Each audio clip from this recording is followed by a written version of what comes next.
Hi everyone, this is Anam. Welcome to PhD jobs and admission. So आज का ये हमारा बहुत इंपॉर्टेंट वीडियो होने वाला है बिकॉज आज के इस वीडियो में हम अवधेश प्रताप सिंह यूनिवर्सिटी के पीएचडी एंट्रेंस एग्जामिनेशन के लिए टॉप 20 इंपॉर्टेंट एमसीक्यूज डिस्कस कर रहे हैं जो कि आपके एंट्रेंस एग्जामिनेशन में जनरली पूछा जाता है। तो देखिए, यहाँ पर आपके अवधेश प्रताप सिंह यूनिवर्सिटी के पीएचडी एंट्रेंस एग्जामिनेशन के अभी तक कोई डेट रिलीज नहीं हुई है। जब भी कोई आपकी नोटिफिकेशन रिलीज होती है हम आपके वीडियो के थ्रू आपको नोटिफाई कर देंगे। फॉर नाउ आपको आपके प्रिपरेशंस ऑनगोइंग रखना है क्योंकि विद इन 10-20 डेज में ही, जैसे अगर आपके एंट्रेंस एग्जामिनेशन होता है तो 10 से 15 दिन गैप के बाद ही आपका एंट्रेंस एग्जामिनेशन की डेट आ जाती है। तो आपके पास प्रिपरेशंस के लिए बहुत कम टाइम बचता है इसके लिए। तो इसीलिए आपको अच्छी तरीके से आपकी प्रिपरेशंस रखनी है। एंट्रेंस एग्जामिनेशन में जो क्वेश्चंस आपको रिसर्च मेथोडोलॉजी से रिलेटेड पूछे जाते हैं वो सारे क्वेश्चंस हमने आज के सेशन में कवर करा है विद कॉन्सेप्ट। आपको बहुत डिटेल में मैंने हर एक क्वेश्चन समझाया है, तो एंड तक जरूर देखिएगा। साथ ही साथ जैसे कि आप स्क्रीन पर देख सकते हो, पेपर 1 के लिए हम आपके लिए कंप्लीट स्टडी मटेरियल लेकर आए हैं विद गारंटीड सिलेक्शन। नंबर वगैरह हमारा शो हो रहा है। ऐप के लिए लिंक आपको नीचे डिस्क्रिप्शन बॉक्स में मिल जाएगी, आप वहां से स्टडी मटेरियल को आप एक्सेस कर सकते हो। So that's it, let's begin with the today's lecture. तो जैसे कि मैंने आपको कहा, पेपर 1 जो कि आपका रिसर्च मेथोडोलॉजी होता है, ठीक है। जो आपका एंट्रेंस एग्जामिनेशन का पेपर 1 होता है ये रिसर्च मेथोडोलॉजी होता है जो कि कॉमन होता है फॉर ऑल द कैंडिडेट्स और फॉर ऑल द एप्लीकेंट्स। आप सभी स्टूडेंट्स के लिए पेपर 1 कॉमन होगा जो कि रिसर्च मेथोडोलॉजी होता है, जो कि आपके पेपर का 50% आपका सिलेबस होता है रिसर्च मेथोडोलॉजी का। बहुत सिंपल होता है रिसर्च मेथोडोलॉजी। मेनली आप रिसर्च मेथोडोलॉजी में क्या पढ़ते हो कि आप अपनी रिसर्च में आगे किस तरीके से आपका रिसर्च प्रपोजल डिजाइन करोगे, किस तरीके से आप सैम्पलिंग कलेक्ट करोगे, हाइपोथेसिस आप किस तरीके से बनाओगे। तो ये सारी चीजें आपको रिसर्च मेथोडोलॉजी से आपको पढ़नी होती है और जो आपको एक तरीके से इंटरव्यू में भी इस पर बेस्ड आपको क्वेश्चंस पूछा जाता है। तो ये सारी जो चीजें हमारे कोर्स में आपको गाइड करते कि किस तरीके से आपको सारी चीजें पढ़नी है, कहाँ से क्वेश्चंस पूछे जाएंगे, जिसमें हम आपको video lectures, notes, mock test, revision PDF जिसमें आपके प्रीवियस ईयर क्वेश्चंस भी यहाँ पर हमने आपके लिए दे रखा है। तो सारी चीजें एक ही जगह पर आपके लिए प्रेजेंट है। आपका काफी टाइम सेव करेगी ये सारी चीजें। तो इसके लिए आपको स्क्रीन पर दिए गए नंबर पर हमें कांटेक्ट करना है या फिर हमारे इस ऐप के थ्रू भी स्टडी मटेरियल को एक्सेस कर सकते हो। लिंक हमारे ऐप की आपको नीचे डिस्क्रिप्शन बॉक्स में मिल जाएगी। आप वहां से 1 क्लिक में भी हमारे कोर्स का एक्सेस कर सकते हैं। आपको डेमो लेक्चर्स वगैरह भी देखने मिलते हैं।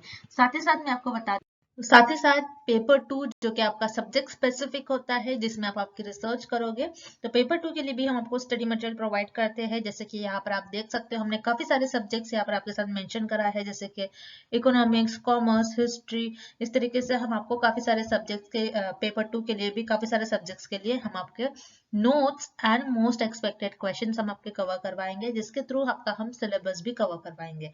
तो जिसके लिए स्क्रीन पर दिए गए अगेन नंबर पर हम हमें कांटेक्ट कर सकते हो या फिर हमारे ऐप पर आप जा करके डेमो लेक्चर्स हमारे देख करके हमारे स्टडी मटेरियल को एक्सेस कर सकते हो। So that's it, let's begin with the MCQs. पहला प्रश्न, एक सेट स्कोर का माध्य 50 है और मानक विचलन 10 है। यदि प्रत्येक छात्र के स्कोर को दुगना कर दिया जाए तो नया माध्य क्या होगा? The mean of a set scores is 50 and standard deviation is 10. If the score of each student is double, the new median will be. So इस प्रश्न में जैसे कि आप देख रहे हो हमें कुछ छात्रा है, कुछ छात्रा के कुछ स्कोर्स है। सो उनका जो स्कोर है उनका हमें मीन दिया गया है, यानी उसका हमें माध्यक दिया गया है जो कि 50 है, जो कि 50 है। अब और हमें कुछ इंफॉर्मेशन दी गई है जो कि है स्टैंडर्ड डिविएशन। स्टैंडर्ड डिविएशन जिसे हम कहते हैं मानक विचलन, ये दिया गया है 10। सो स्टैंडर्ड डिविएशन क्या होता है कि आपका डेटा कैसे स्प्रेड आउट है। ओके, स्टैंडर्ड डिविएशन क्या बताता है? डेटा किस तरीके से स्प्रेड आउट है। और मीन बताता है आपके डेटा की average value. Okay, average value बताता है आपके मीन के। ज्यादातर स्टूडेंट्स को मान लीजिए 50 मार्क्स, ज्यादातर स्टूडेंट्स का जो स्कोर होगा, ज्यादातर छात्राओं का जो स्कोर होगा वो 50 होगा। इसलिए इस जो डेटा है, सेट स्कोर्स है, उनका हमें मीन क्या जा रहा है 50।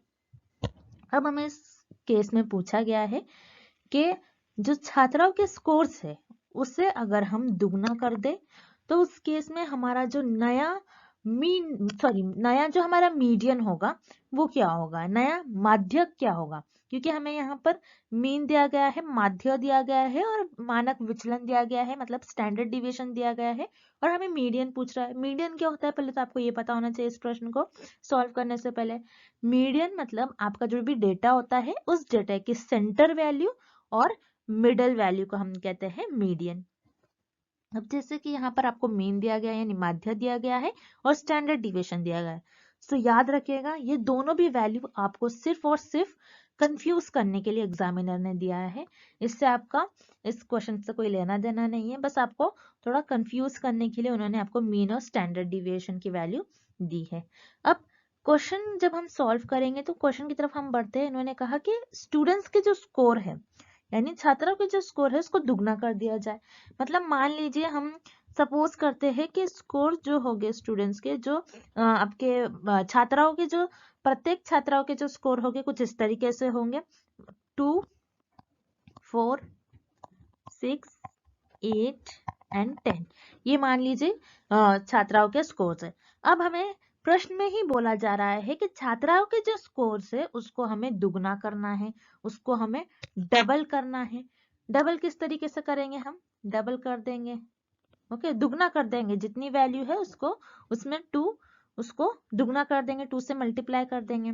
सो ये क्या हो जाएगा 4, ये हो जाएगा आपका 8, ये हो जाएगा 12, ये हो जाएगा आपका 16 एंड ये हो जाएगा आपका 20। ओके, आपने क्या करा, हर एक नंबर को आपने 2 से मल्टीप्लाई कर दिया। अब आपने दुगना कर दिया। अब दुगना करने के बाद आपका जो ये नया मीडियन होगा, मीडियन क्या हो रहा है, देखिए मीडियन के क्या होता है कि आपके डेटा की जो मिडिल वैल्यू है, जो सेंटर वैल्यू है, उसे हम कहते हैं मीडियन। अब अगर मैं लेफ्ट साइड से देखूं, ये फर्स्ट सेकेंड थर्ड नंबर पर मुझे मिल रहा है 6, और अगर मैं राइट साइड से देखूं तो फर्स्ट सेकेंड और अगेन थर्ड नंबर पर मुझे मिल रहा है इस डेटे में 6। मतलब इस डेटा के जो मीडियन वैल्यू है वो है मेरी 6। ओके, मीडियन वैल्यू हमें पता चल गई जो कि है 6। अब जैसे कि हमने दुगना कर दिया हमारे ऑब्जर्वेशंस को, हमारे छात्राओं के स्कोर्स को हमने दुगना कर दिया। दुगना करने पर 6 का क्या हो जा रहा है, 6 हमारा जो डेटा है, हमारा जो स्टूडेंट्स का जो स्कोर्स है, छात्राओं का जो स्कोर्स है वो क्या हो गया, डबल हो गया। किस तरीके से बढ़ गया, दुगना हो गया, जो था उसका दुगना हो गया। यानी मीन हमारा यहाँ पर 6 था, तो 6 का हमने 6 का हमने डबल कर दिया, तो मीडियन भी हमारा क्या हो जाएगा यहाँ पर। इस केस में जब हमने डबल कर दिया हमारे ऑब्जर्वेशन को, तो इस केस में भी आपका मीडियन क्या हो जाएगा 12, क्योंकि अगर आप लेफ्ट साइड से देखो तो थर्ड नंबर पर आपका 12 नंबर आ रहा है, और अगर आप राइट साइड से देखोगे तो थर्ड नंबर पर अगेन आपका 12 आ रहा है। यानी अगर हमने हमारे जो हमें क्वेश्चन में दिया गया है कि छात्राओं के स्कोर्स को हमने दुगना कर दिया गया, मतलब छात्राओं के जो स्कोर्स है उसको हमने डबल कर दिया, तो उस केस में हमारा मीन भी किस तरीके से बढ़ेगा, वो भी दुगना ही होगा। तो आपका इस प्रश्न का सही उत्तर हो जाएगा विकल्प बी, इंक्रीज्ड बाय डबल, दुगने से बड़ा। अब ये तो अनचेंज तो होगा नहीं, क्योंकि जैसा था वैसा होगा नहीं, क्योंकि हमें डबल करने बोला गया है, तो ऑब्वियसली यहाँ पर आपका ऑप्शन ए यानी विकल्प ए गलत उत्तर हो जाएगा। उसी तरीके से डिक्रीज बाय हाफ, अगेन ये ऑप्शन तो हो नहीं सकता, क्योंकि हम डबल कर रहे तो हाफ कैसा होगा, आपको खुद सोचना होगा। ओके, तो यहाँ पर आपका विकल्प सी भी इस प्रश्न का गलत उत्तर हो जाएगा। उसी तरीके से option D, become equal to the mean, यानी माध्य के बराबर बने। तो ऐसा नहीं हो सकता है, मीडियन और मीन ये हो सकता है, लेकिन आप सोच सकते हो, लेकिन अगर हम डबल कर रहे हैं तो ये मीन के बराबर भी नहीं होगा। तो यहाँ पर आपका विकल्प डी भी इस प्रश्न का गलत उत्तर हो जाएगा, और इस प्रश्न का आपका सही उत्तर हो जाएगा विकल्प बी, इंक्रीज बाय डबल, दुगने से बड़ा। अगला प्रश्न, संभवतः नमूनाकरण को अन्यथा क्या कहा जाता है, probability sampling is otherwise called. इस प्रश्न में हमें ये पता लगाना है, ये फाइंड आउट करना है कि संभवतः नमूनाकरण जिसे हम प्रोबेबिलिटी सैंपलिंग कहते हैं उसे हम और किस नाम से जानते हैं, और उसे अन्यथा क्या कहा जाता है, हमें ये पता लगाना है। सो अगेन हम एक एक कर हर विकल्प को देखेंगे, सॉल्व करेंगे, उसके थ्रू हम इस क्वेश्चन को, इस प्रश्न को सॉल्व करेंगे। जैसे आपको याद रखना है कि नमूनाकरण के दो प्रकार होते हैं। एक होता है आपका प्रोबेबिलिटी सैंपलिंग जिसे हम संभवतः नमूनाकरण कहते हैं। एक होता है आपका नॉन प्रोबेबिलिटी सैंपलिंग जिसे हम गैर संभवता नमूनाकरण कहते हैं। अब प्रोबेबिलिटी सैंपलिंग में जो रिसर्चर है वो किस तरीके से अपने पॉपुलेशन में से मेंबर्स को सेलेक्ट करता है, अपने आबादी में से सदस्य को किस तरीके से चुन लेता है कि रैंडमली मतलब यहाँ पर प्रोबेबिलिटी सैंपलिंग में संभवता नमूनाकरण में जो रिसर्चर है वो अपने अंदाज को, अपने जो अंदाज होती है, अपनी जो सुविधा होती है उसको आगे रखकर जो आपकी आबादी में से सदस्य को सिलेक्ट नहीं करते बल्कि रैंडमली सिलेक्ट करते हैं।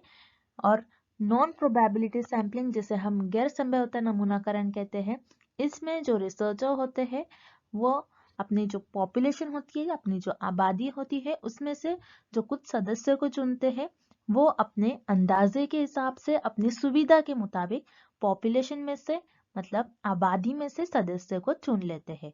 तो इस तरीके से रिसर्चर नॉन प्रोबेबिलिटी सैंपलिंग मतलब गैर संभवता नमूनाकरण में अपने आबादी में से कुछ सदस्य को चुन लेते हैं जो कि उनका नमूनाकरण बन जाते हैं।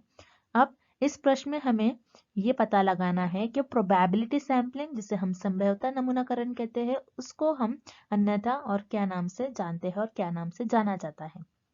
तो याद रखिएगा, आपका जो प्रोबेबिलिटी सैंपलिंग है उसे हम रैंडम सैंपलिंग कहते हैं, मतलब यादृच्छिक नमूनाकरण कहते हैं। सो यहाँ पर आपका जो विकल्प ए है ये करेक्ट हो जाएगा और विकल्प बी जो है आपका वो हो जाता है आपका गैर यादृच्छिक नमूनाकरण जिसे हम नॉन प्रोबेबिलिटी सैंपलिंग भी कहते हैं, जिसे हम गैर संभवता नमूनाकरण भी कहते हैं।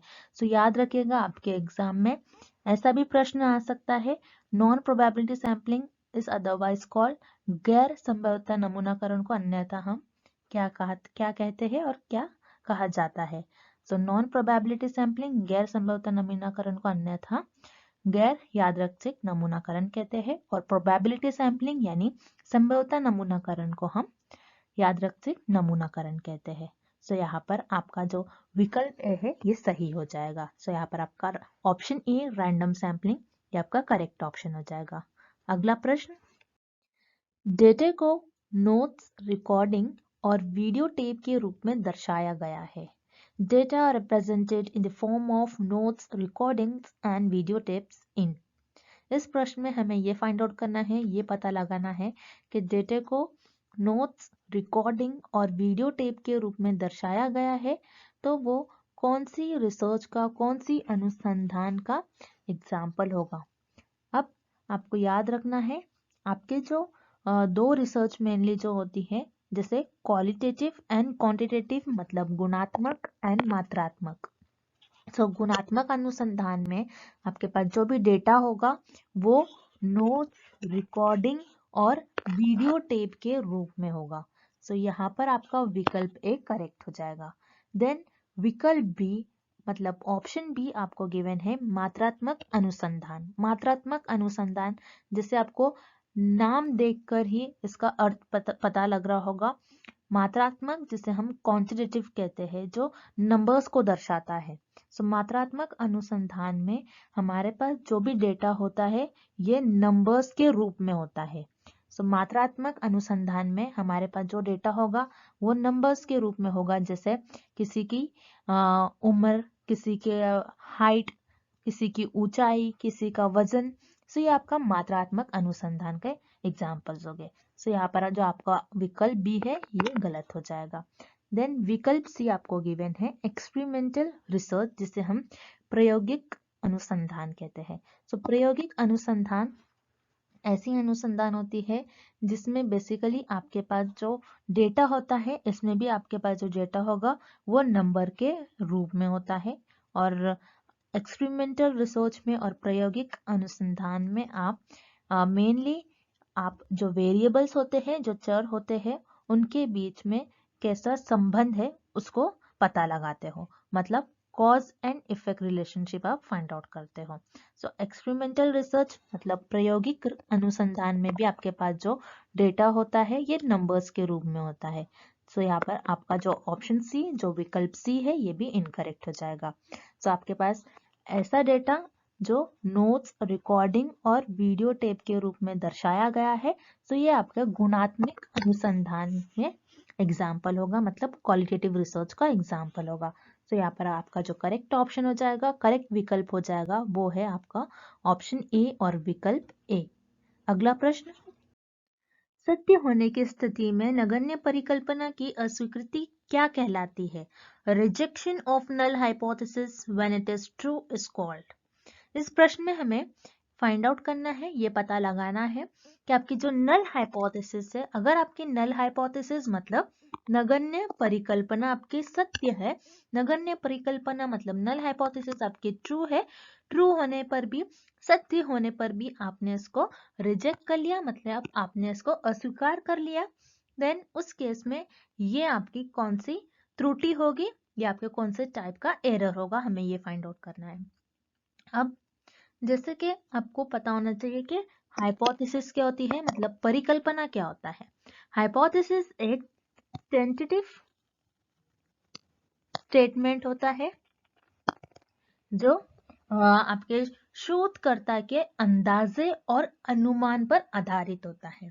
आपको याद रखना है, बहुत इंपॉर्टेंट है। हाइपोथेसिस मतलब परिकल्पना, जिसे हम परिकल्पना भी कहते हैं, ये एक टेंटेटिव स्टेटमेंट होता है जो शोधकर्ता के अंदाजे और अनुमान पर बेस्ड होता है, और इसी को शोधकर्ता अपनी रिसर्च में टेस्ट करते हैं। अब जो हाइपोथेसिस है उसे टेस्ट करने में रिसर्चर से गलती होती है, उसी को हम कहते हैं एरर्स और त्रुटि। अब रिसर्च में दो टाइप की त्रुटि होती है, एक होती है आपके टाइप 1 एरर, एक होता है टाइप 2 एरर, टाइप 1 त्रुटि और टाइप 2 त्रुटि। तो ये आपको याद रखना है, ये टेबल बहुत इंपॉर्टेंट है, इस फिगर में आपको देखना है। जैसे कि आपकी जो नल हाइपोथेसिस है, मतलब आपकी जो नगण्य परिकल्पना है, अगर ये ट्रू है मतलब ये सत्य है, सत्य होने पर भी आपने इसको अस्वीकार कर लिया, आपने इसको रिजेक्ट कर लिया, तो ये हो जाती है आपकी टाइप 1 एरर और टाइप 1 त्रुटि। अगर आपकी जो नल हाइपोथेसिस है, मतलब जो नगण्य परिकल्पना है, ये फॉल्स है, मतलब ये गलत है, गलत होने पर भी आपने इसको एक्सेप्ट कर लिया, मतलब आपने इसको स्वीकार कर लिया, देन ये हो जाती है आपकी टाइप 2 एरर और टाइप 2 त्रुटि। और इस प्रश्न में हमें पूछ रहा है कि आपकी जो आपकी नगण्य परिकल्पना है, जो आपकी नल हाइपोथेसिस है, वो ट्रू है, मतलब वो सत्य है, सत्य होने पर भी आपने उसको अस्वीकार कर लिया, तो वो कौन सी एरर कहलाएगी, वो कौन सी त्रुटि कहलाएगी, आपकी टाइप 1 त्रुटि। ओके, आपने क्या कर लिया, आपकी जो नल हाइपोथेसिस थे, आपकी नगण्य परिकल्पना है, वो सत्य है, और फिर आपने इसको रिजेक्ट कर लिया, आपने इसको अस्वीकार कर लिया, सो वो हो जाती है आपकी टाइप 1 एरर और टाइप 1 त्रुटि। और जब आपकी नल हाइपोथेसिस फॉल्स होगी, फिर भी आपने उसको, मतलब आपकी नल हाइपोथेसिस गलत होगी, फिर भी आप उसको स्वीकार कर लेते हो, तो वो हो जाती है आपकी टाइप 2 एरर। सो इस प्रश्न का आपका सही उत्तर होगा विकल्प बी, जो कि है टाइप 1 त्रुटि। अब आपको सैम्पलिंग एरर, त्रिदृश त्रुटि और स्टैंडर्ड एरर, मतलब नामक त्रुटि। सो ये जो सैम्पलिंग से रिलेटेड है, ये जो टर्म्स है आपकी सैम्पलिंग से रिलेटेड है, जब मैं आपको वो कॉन्सेप्ट समझाऊंगी तब हम ये सारे टर्म्स देखेंगे। तो आपको अभी कंफ्यूज नहीं होना है, आपको इस प्रश्न में बस इतना ही याद रखना है, type 1 error and type 2 error, type 1 त्रुटि और टाइप 2 त्रुटि क्या होती है। तो इस प्रश्न का आपका सही उत्तर हो जाएगा ऑप्शन बी, टाइप 1 एरर और टाइप 1 त्रुटि। अगला प्रश्न, Which of the following options are the main task of research? निम्नलिखित में से कौन से विकल्प शोध के मुख्य कार्य है। So, इस प्रश्न में हमें ये पता लगाना है कि शोध के मुख्य कार्य हमें किस विकल्प में दिए गए हैं, यानी इस प्रश्न में हमें ये पता लगाना है कि रिसर्च के मेन टास्क हमें किस ऑप्शंस में गिवन है। सो हम एक एक करके सारे ऑप्शन देखेंगे। Option A, to learn new things, yes, नई चीजों के बारे में कुछ सीखना। अब जैसे मान लीजिए फॉर एग्जाम्पल कोविड डिसीज जब आई थी, तो रिसर्चर ने उसके अगेंस्ट कुछ ना कुछ इन्फॉर्मेशन ली। उस रिसर्चर को, किसी को भी नहीं पता था कि कोविड क्या है पहले, तो रिसर्चर ने इसके बारे में नई नई इन्फॉर्मेशन जनरेट करी, कुछ सीखा, कुछ नया सीखा होगा उसके थ्रू। सो यस, रिसर्च का मेन टास्क ही होता है कि हम नई नई चीजें सीखते रहते हैं। सो इस प्रश्न का आपका विकल्प ए सही हो जाएगा। उसी तरीके से विकल्प B, research give us the latest information, यानी अनुसंधान आपको नवीनतात्मक जानकारी देता है। तो यहाँ पर आपका विकल्प बी भी सही हो जाएगा, क्योंकि रिसर्च जो है आपको लेटेस्ट, जो नवी नवी इंफॉर्मेशन है, ये आपको आपकी जानकारी देता है। जैसे मान लीजिए आईफोन है, हर ईयर में आईफोन लॉन्च होते रहता है, तो आपको पता होगा आईफोन में जो रिसर्चर्स होते हैं जिन्होंने आईफोन लॉन्च करते हैं, तो हर आईफोन में आपको कुछ ना कुछ इंक्रीमेंट देखने मिलेगा उसके फीचर्स में, पिक्सल में, तो कुछ ना कुछ आपको नया देखने मिलता है। सो यस, रिसर्च के ही बेसिस पर हम आईफोन को डिजाइन करते हैं। सो यहाँ पर लेटेस्ट इंफॉर्मेशन हमें मिलती है रिसर्च में, ये भी सही है। उसी तरीके से option C, research help us with problem solving, यानी अनुसंधान समस्या समाधान में मदद करता है। सो अभी तक हमने जितने भी प्रश्न को सॉल्व किए, हर एक प्रश्न में हमने यही देखा है कि रिसर्च का मेन टास्क, जो मेन आप कहोगे जो इंपॉर्टेंट टास्क होता है, यही होता है कि समस्या का समाधान निकालना। सो इस प्रश्न का आपका विकल्प सी भी सही हो जाएगा, और इस क्वेश्चन का आपका करेक्ट ऑप्शन हो जाएगा ऑप्शन डी, उपरोक्त सभी, यानी ऑल दी अबव, सारे यहाँ पर विकल्प आपके सही होंगे। सारे ये भी मेन टास्क होते हैं आपके, यानी मुख्य कार्य होते हैं शोध के। अगला प्रश्न, अगर दो चर पूरी तरह से नकारात्मक से संबंधित में होते हैं, two variables are said to be perfectly negatively correlated if। इस प्रश्न में हमें फाइंड आउट करना है और ये पता लगाना है, अगर दो चर पूरी तरह से नकारात्मक से संबंधित में होते हैं तो उन दो चर के बीच में कैसा संबंध होगा। अगर आपके जो दो वेरिएबल्स है, दो वेरिएबल्स के बीच में कैसा रिलेटेड है, वो एक दूसरे से कैसे रिलेटेड है, परफेक्टली नेगेटिवली कोरिलेटेड है, तो उन दो वेरिएबल्स के बीच में, उन दो चर के बीच में कैसा कोरिलेशन होगा या फिर कैसा संबंध होगा, हमें ये फाइंड आउट करना है। तो याद रखिएगा, कोरिलेशनल रिसर्च में से संबंध रिसर्च में आपके एक कोएफिशिएंट होता है जिसका नाम होता है कार्ल पियर्सन्स कोएफिशिएंट। आपको याद रखना है, बहुत इंपॉर्टेंट कॉन्सेप्ट है, कार्ल पियर्सन्स कोएफिशिएंट। तो आपके जो कार्ल पियर्सन्स कोएफिशिएंट की वैल्यू है, ये आपकी -1 से +1 के बीच में लाई करती है, -1 से +1 के बीच में होती है। सो यहाँ पर अगर आपके कार्ल पियर्सन्स कोएफिशिएंट की वैल्यू -1 है, देन आप कहोगे जो आपके चर है, जो आपके वेरिएबल्स है, उनके बीच में कैसा संबंध होगा, एक दूसरे से वो कैसे रिलेटेड होंगे, परफेक्ट नेगेटिवली। ओके, अगर -1 होगा आपकी कार्ल पियर्सन्स कोएफिशिएंट की वैल्यू, तो आपके जो चर है वो एक दूसरे से कैसे, उनके बीच में कैसा संबंध होगा, वो एक दूसरे से परफेक्ट नेगेटिवली कोरिलेटेड होंगे।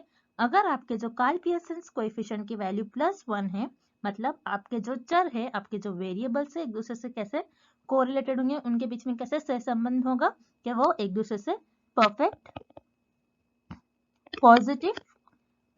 पॉजिटिवली कोरिलेटेड होंगे। आपको ये याद रखना है। अगर आपके कार्ल पियर्सन्स कोएफिशिएंट की वैल्यू 0 है, मतलब वहां पर आपके जो चर है उनके बीच में कोई रिलेशन नहीं होता है, नो रिलेशन। ओके, आपको ये याद रखना है, this is very important concept. आपके जो कोरिलेशनल रिसर्च, आपके जो संबंधित अनुसंधान है, उसमें आपका एक कोएफिशिएंट होता है जिसे हम कहते हैं कार्ल पियर्सन्स कोएफिशिएंट। अगर आपके कार्ल पियर्सन्स कोएफिशिएंट की वैल्यू +1 है, मतलब आपके जो वेरिएबल से, जो चर है, एक दूसरे से परफेक्ट पॉजिटिवली कोरिलेटेड होंगे, उनके बीच में कैसा संबंध होगा, पॉजिटिव संबंध होगा। अगर आपके जो चर है और आपके जो कार्ल पियर्सन्स कोएफिशिएंट की वैल्यू -1 है, मतलब आपके जो चर होंगे, दोनों चर के बीच में आपके कोई भी टू वेरिएबल्स के बीच में किस तरीके का रिलेशन होगा, परफेक्ट नेगेटिवली कोरिलेटेड होंगे। वो एक दूसरे से, आपके जो चर होंगे एक दूसरे से उनका कैसा संबंध होगा कि वो एक दूसरे से नेगेटिवली कोरिलेटेड होंगे। सो याद रखना है, जब भी परफेक्टली नेगेटिवली कोरिलेटेड आ रहा है, मतलब नकारात्मक सहसंबंध आ रहा है, तो आपके जो चर है, आपके जो वेरिएबल्स है, उनके बीच में कैसा संबंध है, वो एक दूसरे से परफेक्ट नेगेटिवली कोरिलेटेड होंगे। कब, जब उनकी कार्ल पियर्सन्स कोएफिशिएंट की वैल्यू -1 होती है, तो आपके चर के बीच में कैसा सहसंबंध होगा, गुणांक -1। ओके, तो यहाँ पर आपका जो विकल्प भी होगा, ये आपका सही उत्तर हो जाएगा। अगला प्रश्न, नमूने के किसी भी स्तर पर चयन के लिए उपलब्ध उचित पहचान वाले जनसंख्या के सभी तत्वों को कहा जाता है। All the elements of population with proper identification that is available for selection at any stage of sampling is called। इस प्रश्न में हमें पता लगाना है कि आपकी जो जनसंख्या है, जनसंख्या के आपके सभी तत्व, जनसंख्या के सभी तत्व, उनके आपके पास एक पहचान मौजूद है, आपके पास एक पहचान उपलब्ध है आपके नमूने के किसी भी स्तर पर। ओके, सो उसे हम क्या कहते हैं, हम फिर से देख लेते हैं, नमूने के किसी भी स्तर पर आपकी जो जनसंख्या है, जनसंख्या के सभी तत्वों की आपको पहचान उपलब्ध है। सो उसे हम क्या कहते हैं? क्या उसे हम नमूना कहते हैं, सैम्पलिंग यूनिट कहते हैं, फिर या फिर नमूना चयन ढांचा कहते हैं, या फिर यूनिवर्स मतलब समस्त विचाराधीन विषय कहते हैं। ओके, सो याद रखिएगा, आपके पास यहाँ पर आपको जो कुछ आपको बताया गया है इस प्रश्न में, आपको एक जगह लिख लेना है। जैसे इस प्रश्न में आपको बताया है, आपकी जो जनसंख्या है, मतलब आपकी जो पॉपुलेशन है, आपकी जनसंख्या है, उसके सारे एलिमेंट्स, मतलब आपके सारे तत्वों की आपके पास एक आइडेंटिफिकेशन है। आपकी जो पॉपुलेशन है वो सारे उनके जो एलिमेंट्स है, पॉपुलेशन के एलिमेंट्स मतलब आपकी जो जनसंख्या है, उसके सभी तत्वों की आपको पहचान है। पहचान आपके लिए प्रेजेंट है, आपके लिए उपलब्ध है। कहाँ पर? नमूने के सभी स्तर पर। मतलब आपके पास एक लिस्ट है, कुछ इस तरीके के आपके पास पर्ची होंगी, जिसमें आपके पास सारी आपके जो जनसंख्या है, जनसंख्या के सभी तत्वों की आपके पास पहचान उनकी उपलब्ध होंगी। मतलब एक लिस्ट प्रेजेंट होती है आपके पास, जिसमें आपके पॉपुलेशन में से हर एक मेंबर्स के आपके पास इंफॉर्मेशन अवेलेबल होती है, जिसके थ्रू आप उनको पहचान सकते हो। तो इसे हम कहते हैं, इस लिस्ट को हम कहते हैं सैम्पलिंग फ्रेम। तो सैम्पलिंग फ्रेम जिसे हम कहते हैं नमूना चयन ढांचा। नमूना चयन ढांचे में क्या होता है, आपके पास एक लिस्ट होती है, आपके पास एक पर्चा होता है, जिसमें आपकी जो जनसंख्या है, जनसंख्या के सभी तत्वों की आपको पहचान उपलब्ध होती है।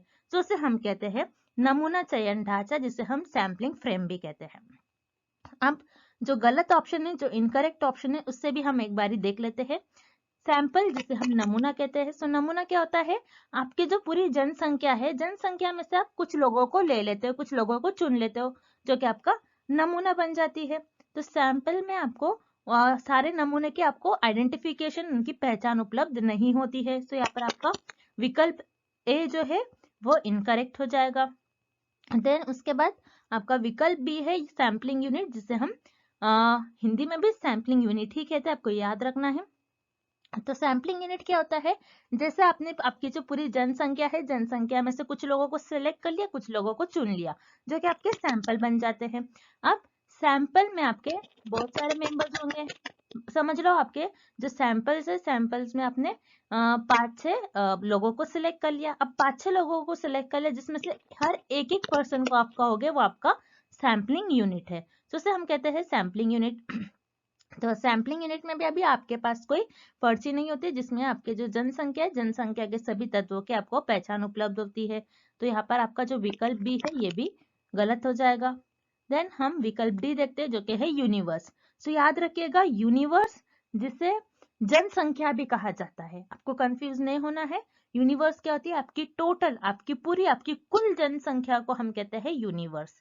सो यूनिवर्स भी इस क्वेश्चन का और इस प्रश्न का सही ऑप्शन नहीं होगा, सही उत्तर नहीं होगा।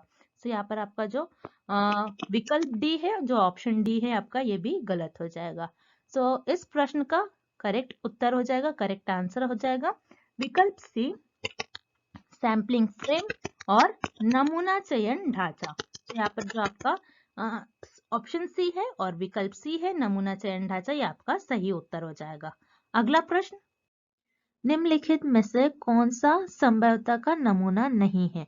Which among the following is not a type of probability sampling? इस प्रश्न में हमें ये पता लगाना है और ये फाइंड आउट करना है कि दिए गए विकल्प में से कौन सा एक ऐसा विकल्प है जिसमें हमें प्रोबेबिलिटी सैम्पलिंग जैसे हम संभाव्यता प्रतिचयन कहते हैं, उसका टाइप हमें गिवन नहीं है। सो याद रखिएगा, आपकी जो सैम्पलिंग होती है, मतलब आपकी जो प्रतिचयन होते हैं, इसके दो टाइप होती है आपकी। एक होती है आपकी प्रोबेबिलिटी सैम्पलिंग, एक होती है आपकी non probability sampling. Probability sampling जिसे हम संभाव्यता प्रतिचयन कहते हैं, और नॉन प्रोबेबिलिटी सैम्पलिंग जिसे हम गैर संभाव्यता प्रतिचयन कहते हैं। सो प्रोबेबिलिटी सैम्पलिंग मतलब संभाव्यता प्रतिचयन में क्या होता है कि रिसर्चर अपने जजमेंट और कन्वीनियंस को आगे नहीं रखकर, मतलब अपनी सुविधा और अंदाजे का अनुमान लगाए बिना ही पॉपुलेशन में से अपने मेंबर्स को सिलेक्ट कर लेते हैं, जो कि उनका सैंपल बन जाते हैं। मतलब उनकी जो जनसंख्या होती है, उसमें से डायरेक्टली मतलब रैंडमली अपने नमूने को चुन लेते हैं। उसी तरीके से नॉन प्रोबेबिलिटी सैम्पलिंग क्या होता है, जिससे हम गैर संभाव्यता प्रतिचयन कहते हैं। सो नॉन प्रोबेबिलिटी सैम्पलिंग में जो रिसर्चर है, मतलब जो शोध करता है, वो अपनी जनसंख्या में से अपने जो नमूने हैं उनको किस तरीके से चुनते हैं, वो अपने शोधकर्ता अपने सुविधा, अपने अंदाजे का अनुमान लगाकर जनसंख्या में से अपने नमूने को चुन लेते हैं। उसे हम कहते हैं नॉन प्रोबेबिलिटी सैम्पलिंग और गैर संभाव्यता प्रतिचयन।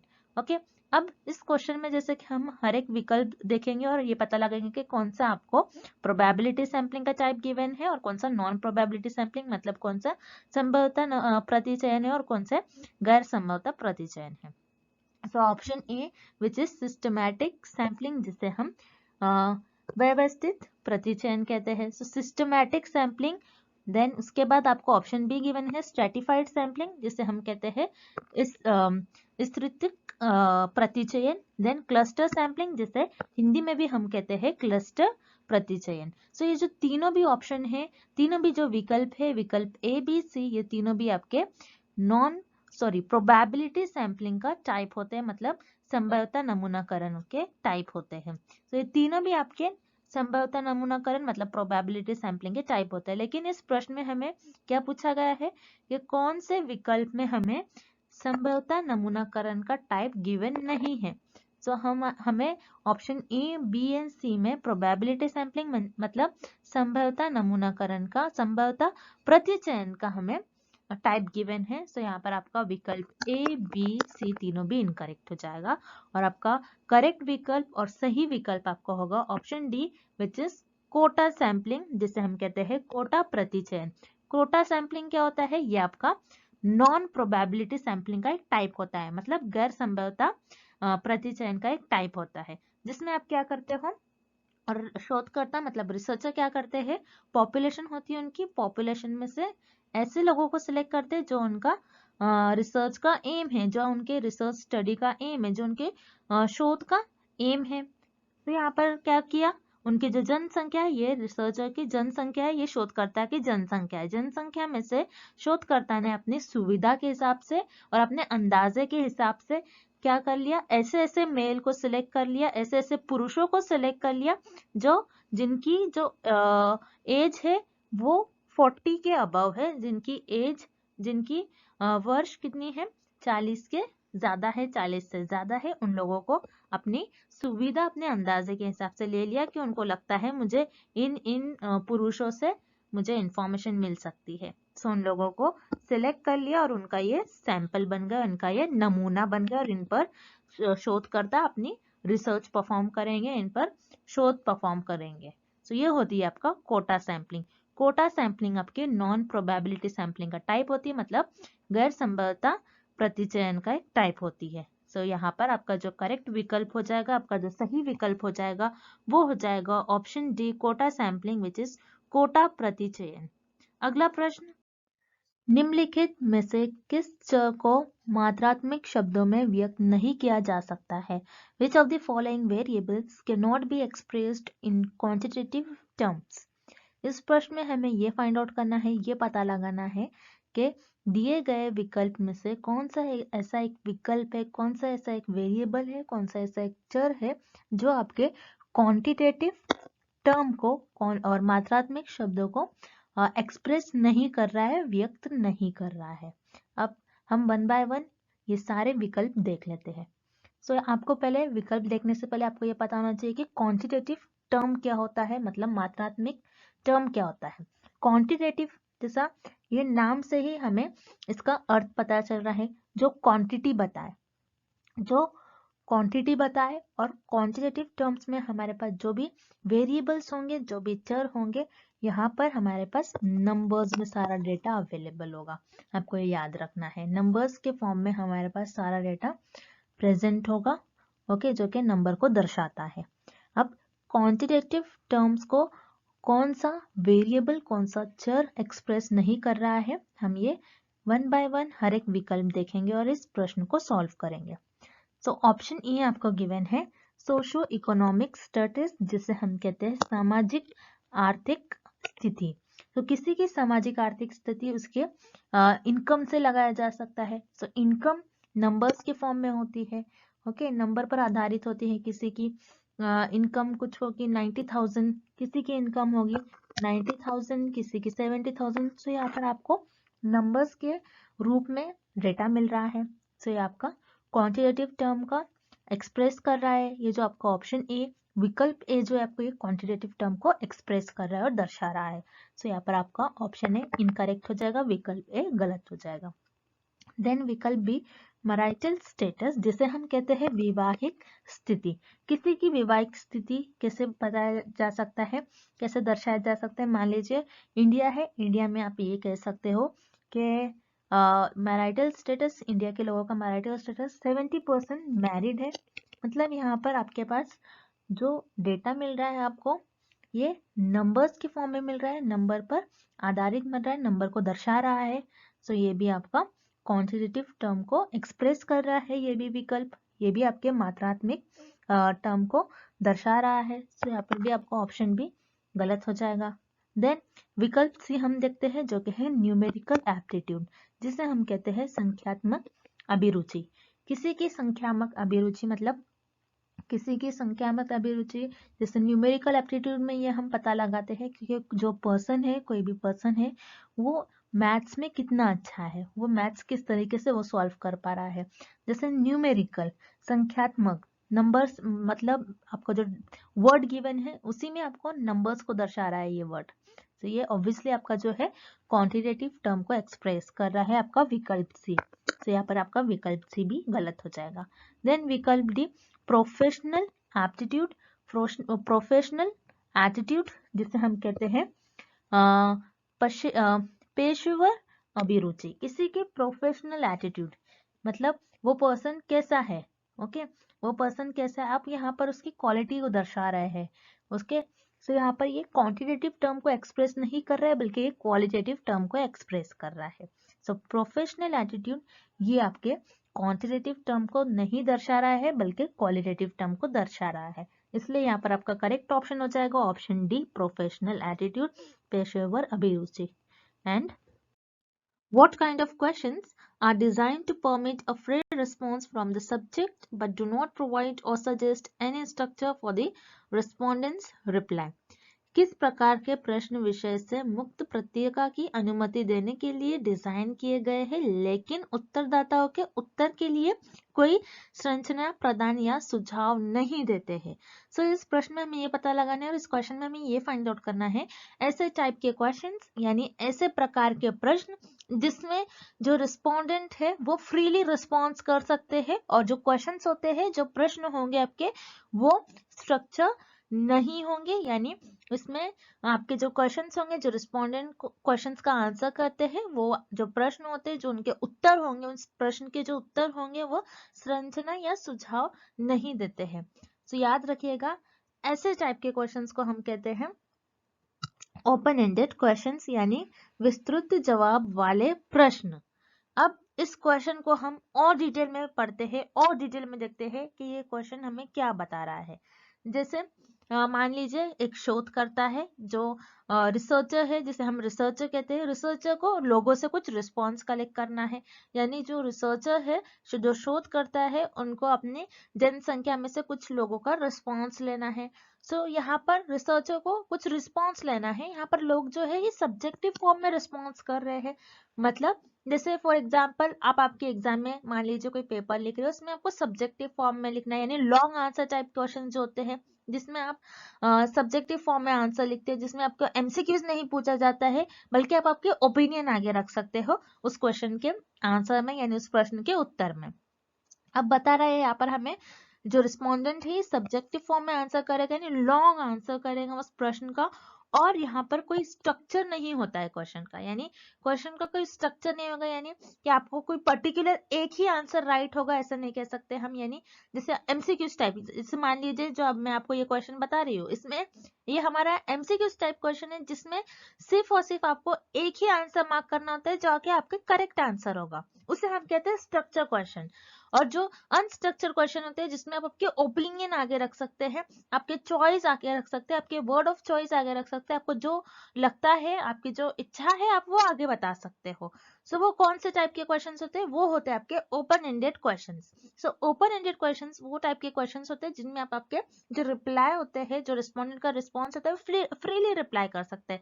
जैसे मान लीजिए किसी फिल्म का आपको रिव्यू देना है, अब कोई रिसर्चर है, कोई फिल्म का रिव्यू ले रहा है, तो यहाँ पर अगर फिल्म का रिव्यू कुछ इस तरीके से है कि मान लीजिए यहाँ पर क्वेश्चन आपको ऐसा पूछा जा रहा है कि उस फिल्म में आपको उस फिल्म की क्वालिटी कैसे लगी, एक्ट्रेस की एक्टिंग कैसे थी, तो आप यस नो फॉर्म में तो आंसर नहीं दे सकते, आप उसको डिस्क्राइब करोगे, आप उसको बताओगे कि इस एक्टर की एक्टिंग अच्छी थी, ये क्वालिटी और अच्छी हो सकती थी पिक्चर की, और एक्शन सीन्स ऐसे थे, ऐसे होने चाहिए थे। तो यहाँ पर आप आपकी ओपिनियन को आगे रखते हो, तो उसे हम कहते हैं ओपन एंडेड क्वेश्चन। तो इस प्रश्न का आपका सही उत्तर हो जाएगा ऑप्शन ए। उसी तरीके से option be close ended questions. Close ended questions क्या होते हैं? याद रखिएगा, क्लोज एंडेड क्वेश्चंस आपके स्ट्रक्चर्ड क्वेश्चंस होते हैं, जिसमें आपको 4 ऑप्शन दिए गए थे, उसमें से आपको एक ही ऑप्शन को राइट करना होता है, एक ही ऑप्शन को चुनना होता है जो कि सही है। उसी तरीके से फिक्स्ड ऑल्टरनेटिव क्वेश्चंस, तो फिक्स्ड ऑल्टरनेटिव क्वेश्चंस भी क्या होते हैं? एक ही आंसर उसमें राइट होता है और एक रॉन्ग हो जाएगा। सो एक ही आंसर जब राइट होता है, फिक्स्ड है, फिक्स्ड ऑल्टरनेटिव क्वेश्चंस, यानी ये यहाँ पर स्ट्रक्चर क्वेश्चन है, लेकिन हमें नॉट स्ट्रक्चर पूछ रहा है क्वेश्चन में। सो यहाँ पर आपका ऑप्शन बी और सी दोनों भी इस प्रश्न का गलत उत्तर हो जाएगा। उसी तरीके से option D multiple choice question, जैसे कि मैंने आपको स्टार्टिंग में ही एग्जांपल दिया था, तो मल्टीपल चॉइस क्वेश्चन भी आपके ये स्ट्रक्चर क्वेश्चंस होते हैं, इसलिए इस प्रश्न का उत्तर ये भी गलत हो जाएगा। और इस प्रश्न का आपका सही उत्तर हो जाएगा विकल्प ए ओपन एंडेड क्वेश्चन, विस्तृत जवाब वाले प्रश्न। अगला प्रश्न, निम्नलिखित में से कौन सा शोध प्रक्रिया शुरू करने में पहला कदम है? Which of the following is the first step in starting the research process?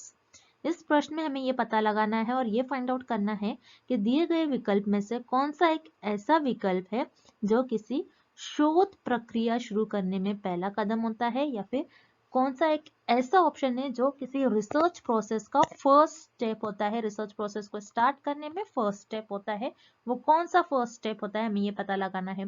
सो याद रखिएगा, किसी भी शोध प्रक्रिया शुरू करने में जो हम पहला स्टेप लेते हैं, पहला कदम क्या लेते हैं हम, कि हम उस प्रॉब्लम को आइडेंटिफाई करते हैं। सो आइडेंटिफिकेशन ऑफ द प्रॉब्लम मतलब समस्या की पहचान। हम कोई भी समस्या होती है उसको पहले हमको पहचानना होता है, अगर आप समस्या को पहचानोगे तभी उसके बारे में आगे खोज कर पाओगे।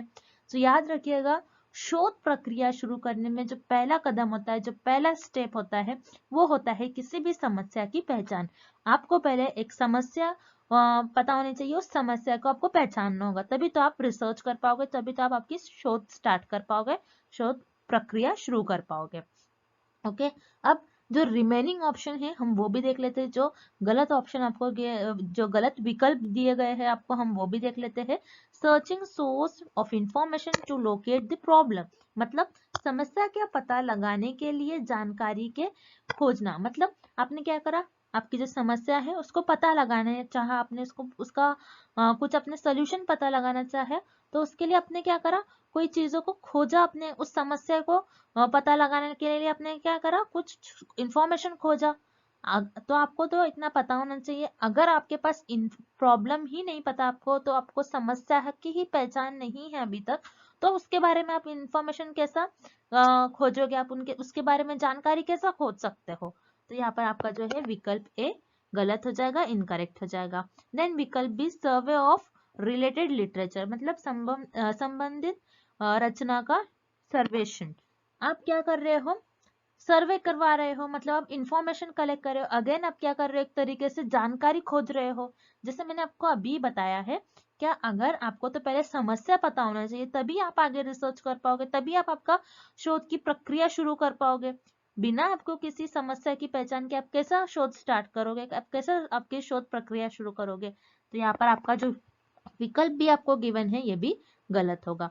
देन विकल्प डी हम देख लेते हैं, जो कि है searching for solution to the problem.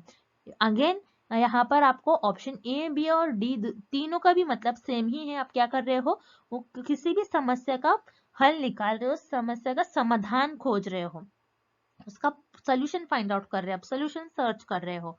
तो आप क्या कर रहे हो, समस्या का समाधान खोज रहे हो। आपने क्या करा, मैंने आपको पहले ही बताया कि फर्स्ट स्टेप क्या होता है किसी भी रिसर्च प्रोसेस का। फर्स्ट स्टेप क्या है, फिर किसी शोध प्रक्रिया को शुरू करने का जो पहला कदम होता है कि आप कोई समस्या को पहचान लेते हो। बिना समस्या को पहचाने बगैर आप उस समस्या का कैसे समाधान खोज करोगे, उसका कैसा सोल्यूशन कैसा खोज करोगे आप। ओके, तो पहले आप क्या करोगे, किसी भी रिसर्च प्रोसेस का, किसी भी शोध प्रक्रिया का, शोध प्रक्रिया को शुरू करने में जो पहला कदम होता है, जो फर्स्ट स्टेप होता है, वो होता है आइडेंटिफिकेशन ऑफ ए प्रॉब्लम, मतलब समस्या का पहचान। किसी भी समस्या को आपको पहचानना होगा, तभी आप आगे रिसर्च कर पाओगे, तभी आप आगे शोध कर पाओगे। इसलिए आपका इस प्रश्न का करेक्ट उत्तर हो जाएगा, आपका इस प्रश्न का सही उत्तर हो जाएगा विकल्प सी, समस्या की पहचान, that is identification of the problem. And the term ICT was coined bye, ICT शब्द किसके द्वारा गढ़ा गया था। इस प्रश्न में हमें पता लगाना है आईसीटी, इस शब्द को, इस टर्म को किस साइंटिस्ट ने गढ़ा था, यानी आईसीटी इस टर्म को किस साइंटिस्ट ने लॉन्च किया था ये टर्म। तो याद रखिएगा आईसीटी, इस टर्म को जिम डोम्सिक, इस साइंटिस्ट ने ये टर्म को लॉन्च किया था और कॉइन किया था इन द ईयर 1981। 1981 में जिम डोम्सिक ने इस टर्म को कॉइन किया था। और याद रखना है आपको, आईसीटी का फुल फॉर्म होता है इंफॉर्मेशन एंड कम्युनिकेशन टेक्नोलॉजी। सो आपको इसका फुल फॉर्म याद रखना है, बहुत बार एग्जाम में पूछा भी जाता है आईसीटी का फुल फॉर्म क्या होता है। आईसीटी का फुल फॉर्म होता है इंफॉर्मेशन एंड कम्युनिकेशन टेक्नोलॉजी। अब आईसीटी इस टर्म को क्यों लॉन्च करा गया, इसके यूज क्या है, आईसीटी होता क्या है।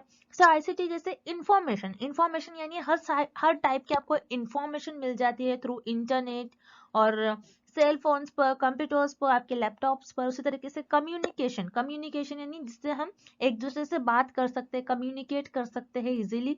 सो आईसीटी एक ऐसा टूल है जिसके वजह से हम रियल वर्ल्ड प्रॉब्लम को सॉल्व कर पाया है।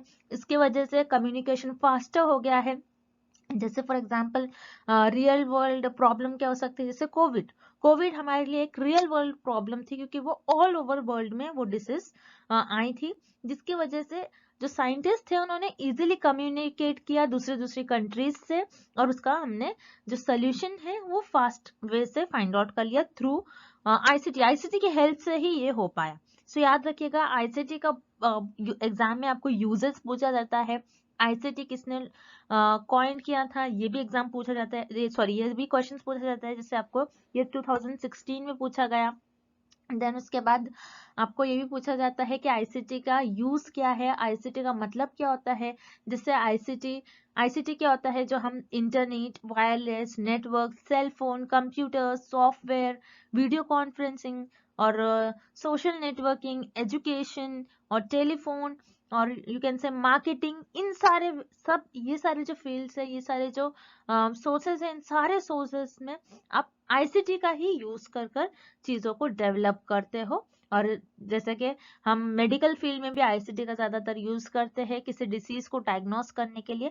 तो ऐसे सारे क्वेश्चंस आपको एग्जाम में पूछे जाएंगे। आईसीटी का यूज क्या होता है, आईसीटी की डेफिनेशन क्या होती है, तो आपको याद रखना है आईसीटी की डेफिनेशन तो information and communication technology full form है। डेफिनेशन उसकी आपको अच्छी तरीके से एक बार रीड कर लेना है, जिसमें आपको सारे सोर्सेज के थ्रू आईसीटी हेल्प करता है, ये सारे यूजेस आपको एक बार पढ़ लेना है जो कि एग्जाम में पूछे जाते हैं। और याद रखिएगा term ICT was coined by Jim Domsic in the year 1981। So इस क्वेश्चन का, इस प्रश्न का आपका सही उत्तर हो जाएगा ऑप्शन बी, जिम डोम्सिक।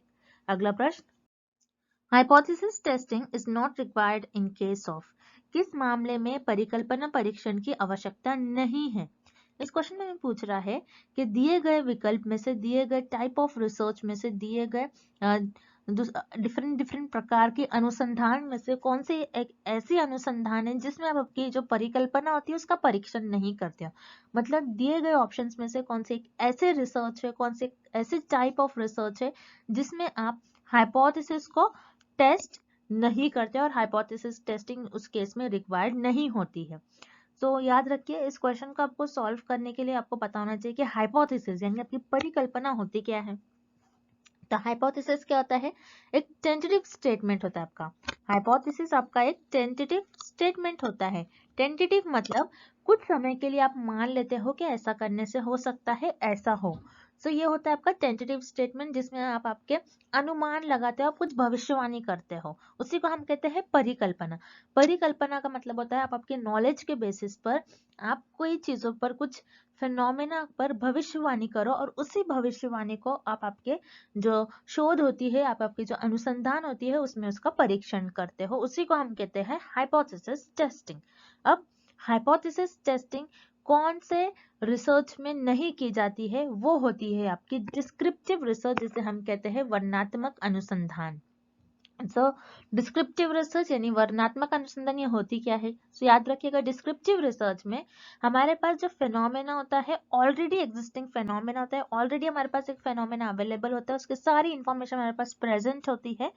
उसी फेनोमेना को हम एनालाइज कर उसको एज इट इज डिस्क्राइब करते हैं। बहुत इंपॉर्टेंट वर्ड है। डिस्क्रिप्टिव रिसर्च में हमारे पास फेनोमेना ऑलरेडी प्रेजेंट होता है, उस फेनोमेना में जब जो भी इंफॉर्मेशन दी गई है उसी इंफॉर्मेशन को हमको एनालाइज करना होता है और हमें उसे एज इट इज डिस्क्राइब करना होता है। इसी को हम कहते हैं डिस्क्रिप्टिव रिसर्च। सो डिस्क्रिप्टिव रिसर्च में हमें कुछ करना ही नहीं है, हमें बस जो दिया गया फेनोमेना उसको एनालाइज कर एज इट इज उसको लिखना है, एज इट इज उसको डिस्क्राइब करना है। तो यहाँ पर आपको हाइपोथेसिस को टेस्ट करने की कोई जरूरत ही नहीं होगी, क्योंकि यहाँ पर आप कोई टेस्टिंग ही नहीं करते, आप कोई चीजों को टेस्ट नहीं करते, आप कोई चीजों का कुछ नया फाइंड आउट नहीं करते, बल्कि जो दिया गया है उसी को डिस्क्राइब करने के लिए डिस्क्रिप्टिव रिसर्च का यूज करा जाता है। तो याद रखिए, डिस्क्रिप्टिव रिसर्च ऐसी रिसर्च होती है जिसमें आप आपके हाइपोथेसिस को टेस्ट नहीं करते हो, यानी वर्णनात्मक अनुसंधान एक ऐसी अनुसंधान होती है जिसमें आपकी जो परिकल्पना होती है उसका परीक्षण नहीं करते हो। सो इस प्रश्न का आपका सही उत्तर हो जाएगा ऑप्शन बी। अब जो रिमेनिंग ऑप्शन है, जो बचे हुए विकल्प है, उन्हें भी हम एक एक बार देख लेते हैं। जैसे एक्सपेरिमेंटल रिसर्च। एक्सपेरिमेंटल रिसर्च क्या होती है? जिसमें आप कोई दो वेरिएबल्स के बीच में कॉज एंड इफेक्ट रिलेशनशिप देखते हो, यानी कारण एंड प्रभाव देखते हो दो चरों के बीच में, जो कि होते हैं आपके independent variable and dependent variable. Independent variable कैसा अफेक्ट कर रहा है डिपेंडेंट वेरिएबल पर, ये आप देखते हो। और एक्सपेरिमेंटल रिसर्च में याद रखिए, आप इंडिपेंडेंट वेरिएबल को आप मैनिपुलेट करते हो, यानी हेर फेर कर सकते हो उसमें और कुछ चेंजेस कर सकते हो, ये देखने के लिए कि वो डिपेंडेंट वेरिएबल पर उसका कैसा प्रभाव दिखा रहा है, यानी कैसे चेंजेस दिखा रहा है, उसका कैसे इफेक्ट दिखा रहा है इंडिपेंडेंट वेरिएबल डिपेंडेंट वेरिएबल पर। सो यहाँ पर एक्सपेरिमेंटल रिसर्च में जो आपके पास इंडिपेंडेंट वेरिएबल होते हैं उसको आप रैंडमली असाइन कर सकते हो, आप कम ज्यादा कर सकते हो, ये आपके पास है, आप किसी भी तरीके से चूज कर सकते हो। आपका पर्टिकुलर यही नहीं रहता है कि आप मैं यही टर्म लूंगी, यही लोगों को लेकर टेस्ट करूंगी, ऐसा कुछ नहीं होता है। एक्सपेरिमेंटल रिसर्च में आप रैंडमली लोगों को असाइन करते हो और इंडिपेंडेंट वेरिएबल को मैनिपुलेट करते हो। सो एक्सपेरिमेंटल रिसर्च में आप इंडिपेंडेंट वेरिएबल का इफेक्ट देखते हो डिपेंडेंट वेरिएबल पर, यानी आप यहाँ पर हाइपोथेसिस, जनरली आपकी हाइपोथेसिस को ही आप टेस्ट करते हो। आप यहाँ पर एक्सपेरिमेंटल रिसर्च में देखते हो कि जैसे मान लीजिए फॉर एग्जांपल आप ये देखोगे कि एक प्लांट है, उसकी ग्रोथ कैसी होगी अगर मैं इसको वाटर दूंगी तो। ओके, वाटर देने से प्लांट की ग्रोथ कैसी हो रही है। सो यहाँ पर आप गेस कर रहे हो, यहाँ पर आप आपके अनुमान लगा रहे हो, आप आपकी भविष्यवाणी कर रहे हो कि हो सकता है अगर मैं ज्यादा वाटर दूं तो हो सकता है इस प्लांट की ग्रोथ भी ज्यादा हो। सो ये होती है आपकी एक्सपेरिमेंटल रिसर्च। अब दूसरा ऑप्शन है आपका ex post facto. Ex post facto research क्या होती है? बहुत इंपॉर्टेंट है, बहुत से स्टूडेंट्स को पता ही नहीं होता कि एक्सपोस्ट फैक्टो रिसर्च को हम कॉजी एक्सपेरिमेंटल रिसर्च भी कहते हैं। ओके, एक्सपेरिमेंटल रिसर्च को हम एक्सपोस्ट फैक्टो रिसर्च को हम कॉजी एक्सपेरिमेंटल रिसर्च कहते हैं, जिसमें हमारे जो वेरिएबल्स होते हैं, अगेन हम इंडिपेंडेंट वेरिएबल का ही इफेक्ट देखते हैं डिपेंडेंट वेरिएबल पर कैसा हो रहा है। लेकिन कॉजी एक्सपेरिमेंटल रिसर्च और एक्सपोस्ट फैक्टो रिसर्च में हम जो भी फेनोमेना हैपन हो जाता है उसके बाद उस पर स्टडी करते हैं। जैसे कोविड डिसीज हो गई, फिर रिसर्चर ने उसके बाद वो डिसीज होने के बाद उस फेनोमेना पर स्टडी की, यानी एक फैक्टर हैपन हो गया, कुछ हैपन हो गया, उसके बाद कुछ इंसिडेंट हैपन हो गया, उसके बाद उस पर रिसर्च की जा रही है, उसे हम कहते हैं एक्सपोज फैक्टर और कॉजी एक्सपेरिमेंटल रिसर्च, जिसमें आप आपके इंडिपेंडेंट वेरिएबल को ना ही मैनिपुलेट करते हो ना ही रैंडमली असाइन करते हो, लेकिन इसमें भी आप आपके हाइपोथेसिस को टेस्ट करते हो। इसलिए यहाँ पर आपका ऑप्शन ए एंड सी, यानी विकल्प ए एंड विकल्प सी इस प्रश्न का गलत उत्तर हो जाएगा, और इस प्रश्न का आपका सही उत्तर हो जाएगा ऑप्शन बी, डिस्क्रिप्टिव रिसर्च और वर्णनात्मक अनुसंधान। अगला प्रश्न, coefficient of correlation is independent of. सहसंबंध का गुणांक स्वतंत्र है। इस क्वेश्चन में पूछ रहा है कि कोएफिशिएंट ऑफ कोरिलेशन किस चीज पर डिपेंड नहीं करता है, इंडिपेंडेंट यानी किस चीज पर डिपेंड नहीं करता है, किसी पर डिपेंड नहीं करता है, वो कौन होता है, वो किस ऑप्शन में हमें दिया गया है कि कोएफिशिएंट ऑफ कोरिलेशन किस चीज पर डिपेंड नहीं करता है। सो याद रखिएगा कोएफिशिएंट ऑफ कोरिलेशन ये होता क्या है। सो कोरिलेशनल रिसर्च में कोएफिशिएंट होता है जिसे हम कहते हैं कार्ल पियर्सन कोएफिशिएंट। तो याद रखिएगा इस साइंटिस्ट ने इस कोएफिशिएंट को दिया था जिसका नाम है कार्ल पियर्सन कोएफिशिएंट। एग्जाम में इस पर भी कई बार क्वेश्चन पूछे जाते हैं कि कोएफिशिएंट ऑफ कोरिलेशन ये किस साइंटिस्ट ने दिया था इस कोएफिशिएंट। तो याद रखिएगा इसका आंसर आ जाएगा आपका कार्ल पियर्सन कोएफिशिएंट। अब कार्ल पियर्सन कोएफिशिएंट होता क्या है कोरिलेशन रिसर्च में। तो याद रखिएगा कार्ल पियर्सन कोएफिशिएंट की वैल्यू आपकी -1 से +1 के बीच में लाई करती है। अगर आपके कार्ल पियर्सन कोएफिशिएंट की वैल्यू -1 आ रही है दैट मींस आपके जो वेरिएबल्स है वेरिएबल्स के बीच में परफेक्ट नेगेटिव कोरिलेशन है। और अगर आपके जो कार्ल पियर्सन कोएफिशिएंट है उनकी वैल्यू +1 है तो याद रखिएगा उस केस में आपके जो वेरिएबल्स है आपके चर है चरों के बीच में परफेक्ट पॉजिटिव कोरिलेशन होगा और 0 का मतलब होता है कि कोई रिलेशन नहीं होता है। तो ये होते हैं आपके कार्ल पियर्सन कोएफिशिएंट जिसके वैल्यूज -1 से +1 के बीच में लाई करती है। अब याद रखिएगा कार्ल पियर्सन कोएफिशिएंट जिसे कोएफिशिएंट ऑफ कोरिलेशन कहते हैं। सो कोएफिशिएंट ऑफ कोरिलेशन का फॉर्मूला आपको पहले पता होना चाहिए तभी हम इस क्वेश्चन को सॉल्व कर पाएंगे। सो ये होता है आपका कोएफिशिएंट ऑफ कोरिलेशन का फॉर्मूला। तो इस तरीके से आपका फॉर्मूला होता है, इसे हम कहते हैं सबमिशन। ये आपके ऑब्जर्वेशंस होंगे और ये आपके xi और yi ये आपके ऑब्जर्वेशन होते हैं। सो x ये आपका फर्स्ट वेरिएबल हो जाएगा क्योंकि दो वेरिएबल्स के बीच में हम कोरिलेशनल रिसर्च में संबंध देखते हैं, उनके बीच में कैसा रिलेशन है। सो xi जो होता है आपका ये फर्स्ट वेरिएबल हो गया और yi ये आपका हो जाएगा सेकेंड वेरिएबल। ऐसे दो वेरिएबल होते हैं कोरिलेशनल रिसर्च में और उनके बीच में आप संबंध देखते हो। तो ये पता चल गया आपको xi और yi क्या होता है। अब नेक्स्ट टर्म हमें दिया गया है नेक्स्ट लेटर x बार y बार। नेक्स्ट वेरिएबल हमें दिया गया x बार y बार। सो x बार और y बार क्या होता है, ये होता है आपके मीन। अब आपने कुछ मान लीजिए सैंपल से कुछ इंफॉर्मेशन निकाल लिया, उनकी हाइट निकाल लिया, हाइट का आप मीन देखोगे और बताओगे कि इस पर्टिकुलर जो पॉपुलेशन है उसमें ज्यादातर लोगों की हाइट क्या होती है, तो ये हो गया आपका मीन। सो बार जब भी आ गया मतलब ये मीन हो जाएगा आपका। और एक्स आई मतलब ये फर्स्ट वेरिएबल के ऑब्जर्वेशन यानी फर्स्ट वेरिएबल का आपने जो भी डेटा कलेक्ट करा वो होता है। और वाई आई मतलब सेकंड वेरिएबल का आपने जो भी डेटा कलेक्ट करेगा वो हो जाएगा आपका वाई आई। ये हो गया आपका। अब ये साइन क्या होती है, इसे हम कहते हैं सबमिशन जिसका मतलब होता है एडिशन। सबमिशन का मतलब होता है एडिशन, ये हमें पता चल गया।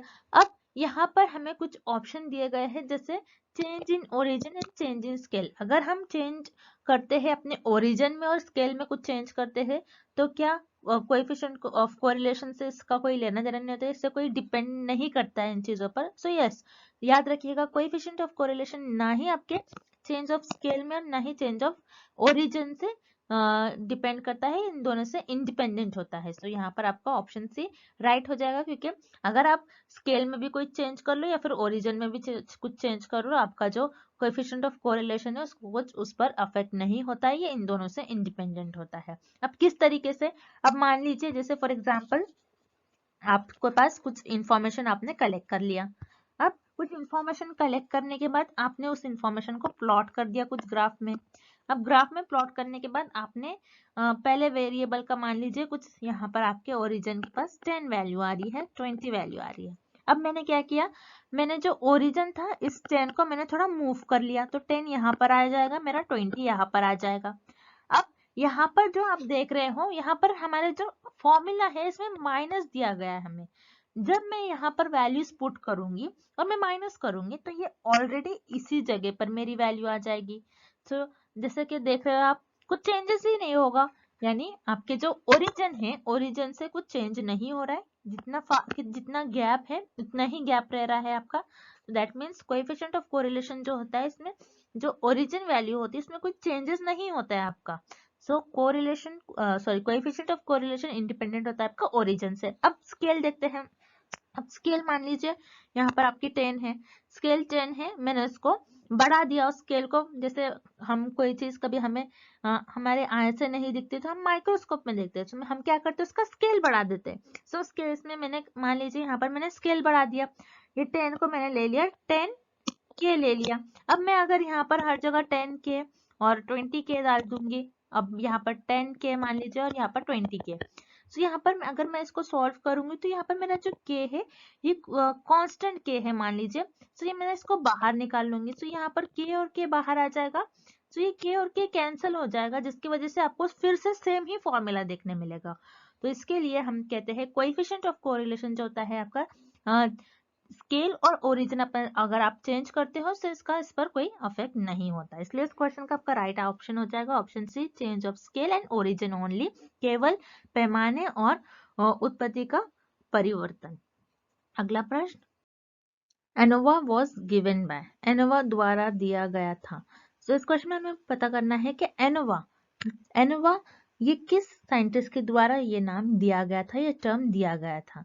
तो याद रखिएगा एनोवा ये R.A. फिशर यानी रोनाल्ड फिशर इस साइंटिस्ट ने दिया था इन द ईयर 1918 में रोनाल्ड फिशर यानी R.A.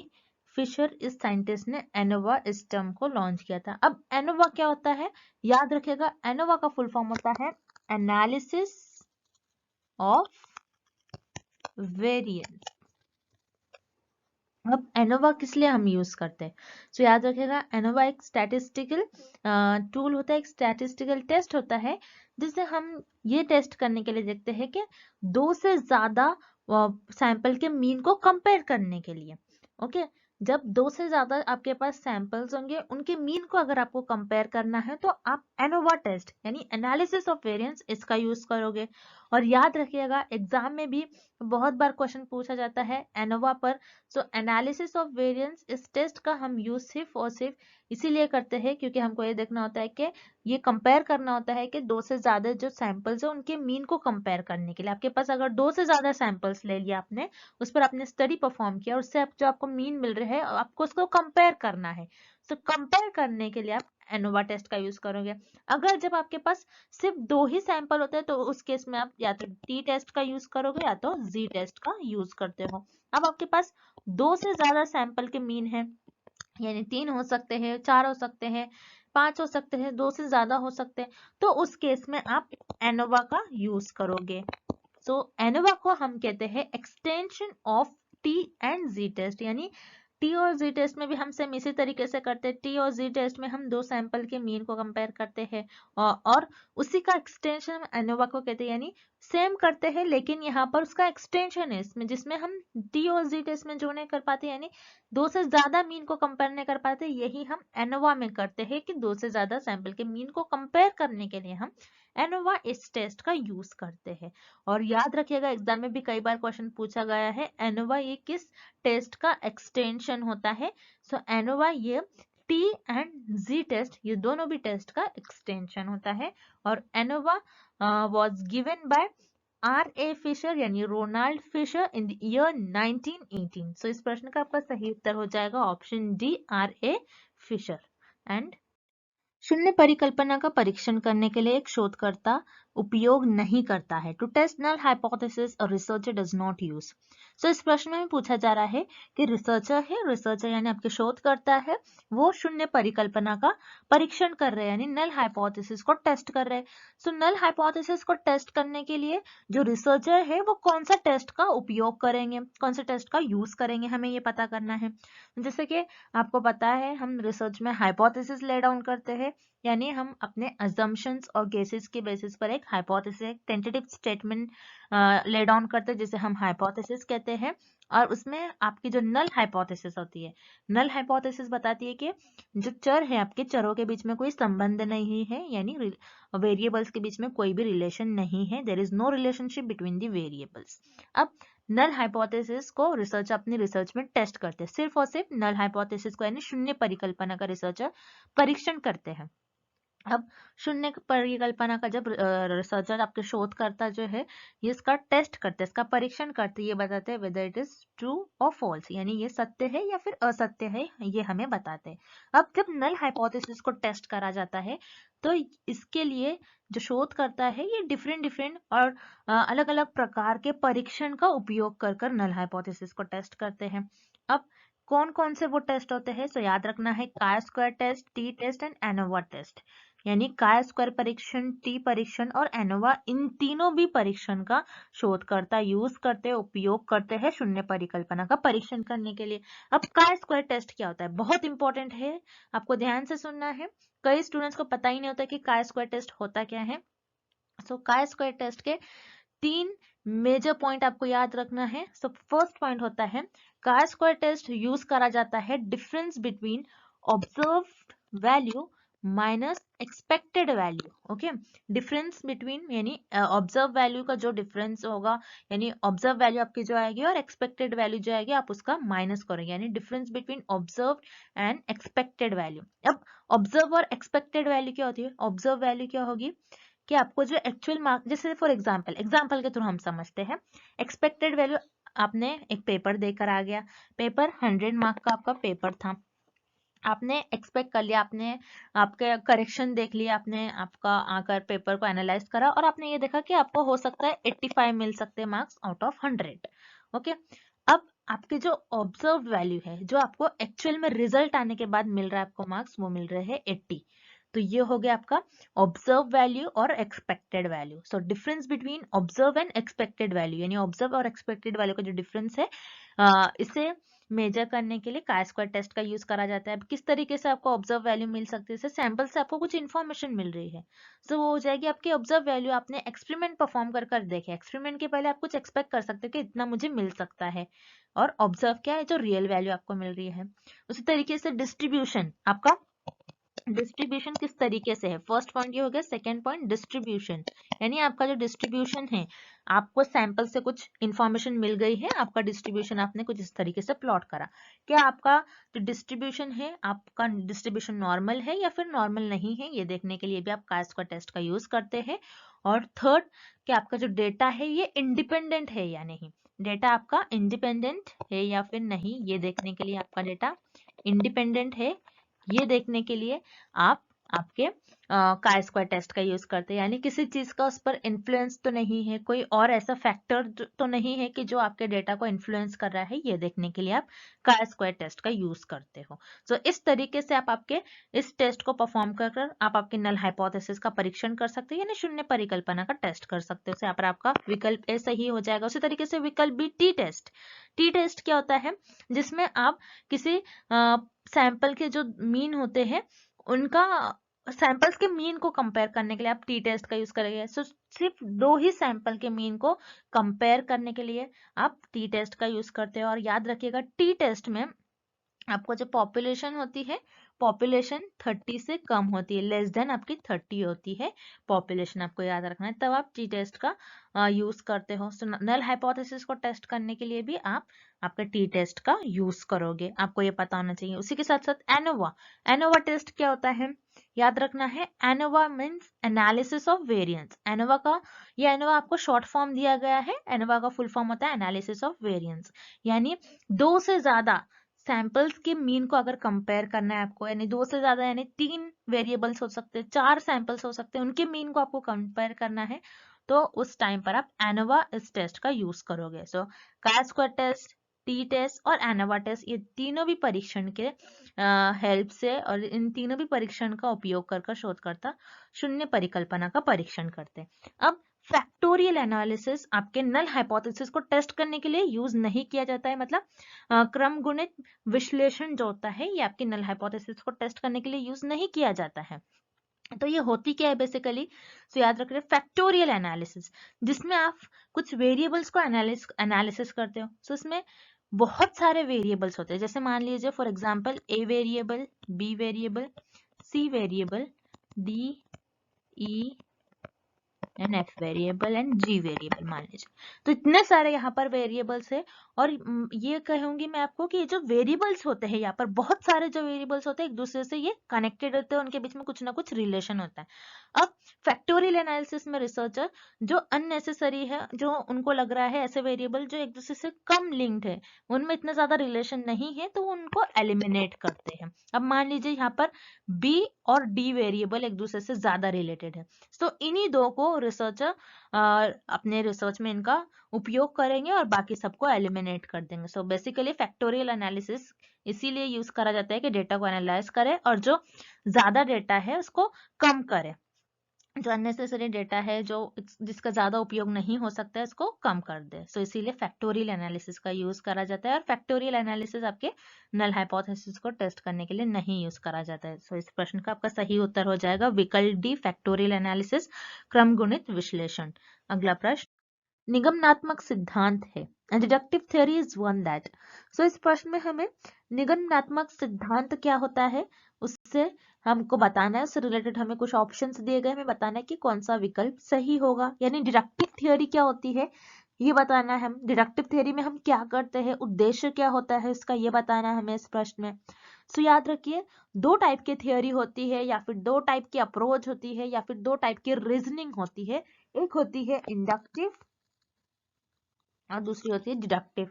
इंडक्टिव मतलब कुछ इंड्यूस करना, कुछ आप क्या करते हो, थ्योरी बनाते हो, जिसमें थ्योरी की हेल्प से डेटा बनाते हो, इंफॉर्मेशन इकट्ठा करते हो, इंफॉर्मेशन एकत्र करते हो, कुछ जनरल थ्योरी दे देते हो, उसे हम कहते हैं इंडक्टिव थ्योरी। अब डिडक्टिव थ्योरी में क्या करते हो आप, डिडक्टिव थ्योरी में आप आपकी जो थ्योरी प्रेजेंट होती है, जो आपने इंडक्टिव थ्योरी में या फिर इंडक्टिव रीजनिंग में जब भी आप थ्योरी बना लेते हो, जब भी आपके पास सिद्धांत होते हैं, उन्हीं सिद्धांतों का यूज करते हुए उनको इन्वॉल्व करते हो आप आपकी डिडक्टिव थ्योरी में, और डिडक्टिव थ्योरी में उनको इन्वॉल्व करने के बाद उस पर आप आपके हाइपोथेसिस ले डाउन करते हो, यानी परिकल्पना ले डाउन करते हो। मतलब आप ये बताते हो कि आपके ज्ञान के अनुसार आप कुछ भविष्यवाणी करते हो और देखते हो कि आपकी भविष्यवाणी कितनी सही है या फिर कितनी गलत है, उसी को हम कहते हैं परिकल्पना और हाइपोथेसिस। सो याद रखिएगा, डिडक्टिव थ्योरी वो थ्योरी होती है जिसमें थ्योरी इन्वॉल्व होती है, यानी थ्योरी पहले से ही हमारे पास प्रेजेंट होती है, थ्योरी इन्वॉल्व भी होती है, और एक्सप्लिसिटली यहाँ पर एक्सप्लिसिटली मतलब हम उसमें करते ही है जो काम, यानी हम हमारी हाइपोथेसिस को डिफाइन ही करते हैं। हाइपोथेसिस को आप डिफाइन करोगे तभी तो आप उसको टेस्ट कर पाओगे, तभी तो आप उसको एनालाइज कर पाओगे, तभी तो आप कुछ ऑब्जर्वेशंस बताओगे आपके जो भी है।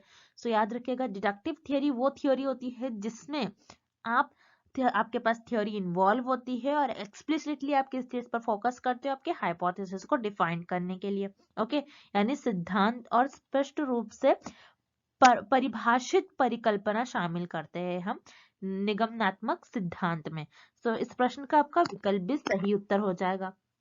अब जो ऑप्शंस बच गए उन्हें भी हम एक एक बार देख लेंगे। विकल्प में आपको दिया गया है allows theory to emerge out data, यानी सिद्धांत को डेटा से बाहर निकालने के लिए अनुमति देता है।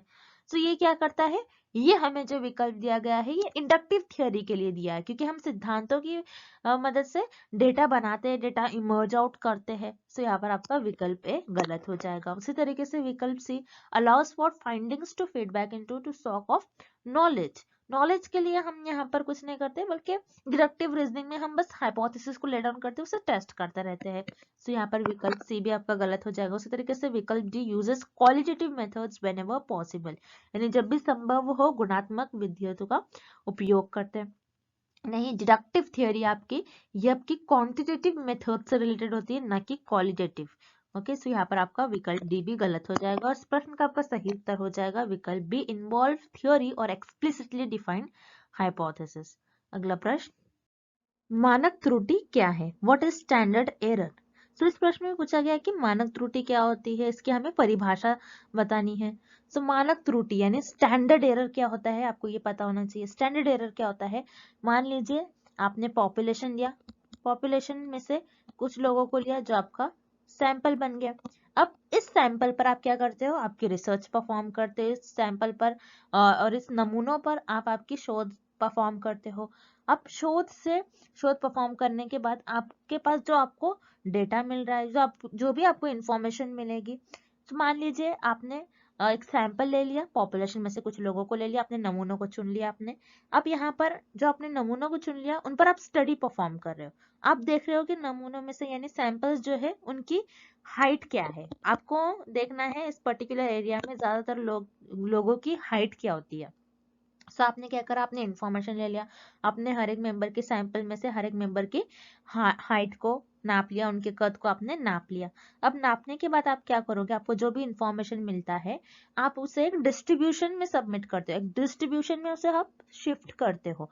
किस तरीके से करोगे, तो यहाँ पर आप आपके वैल्यूज पुट करोगे और देखोगे कि कितने लोग हैं, लोग बताओगे, और वाई एक्सिस पे आप डिस्ट्रीब्यूशन बनाओगे कि लोगों की हाइट कुछ इस तरीके से है, मान लीजिए।